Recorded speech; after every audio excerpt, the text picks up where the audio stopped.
שלום, קוראים לי עופר ורציתי לספר לכם על עובדה מדהימה שגיליתי לאחרונה.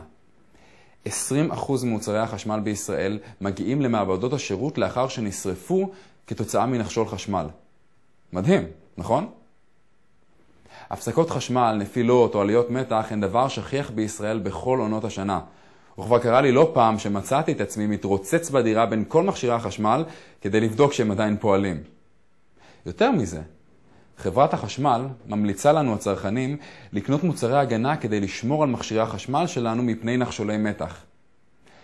בשוק היום קיימים מוצרים שלצערי נותנים מענה חלקי בלבד.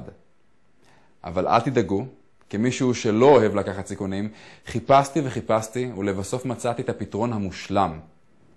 ה-Q-Protector. ה-Q-Protector הוא מוצר המחבר בין מכשיר החשמל שלנו לבין שקע החשמל בקיר, ויודע לנתק את המכשיר בעת עליית או ירידת מתח בצורה בטוחה, כך שלא נגרם למכשיר שלנו שום נזק. בניסוי שנערך במעבדת ITL המורשת על ידי משרד התעשייה והמסחר, רואים כיצד ה-Q-Protector הוא היחיד שעושה את פעולת הכיבוי הבטוחה בכל מצב שנבדק.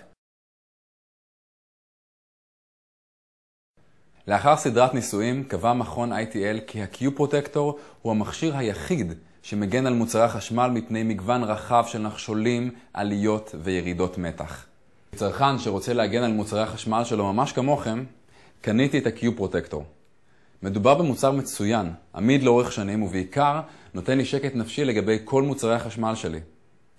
אז למה לכם לקחת סיכון או להוציא מאות שקלים על תיקון מכשיר חשמלי?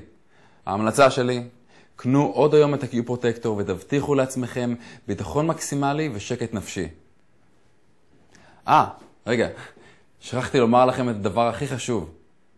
תתחדשו.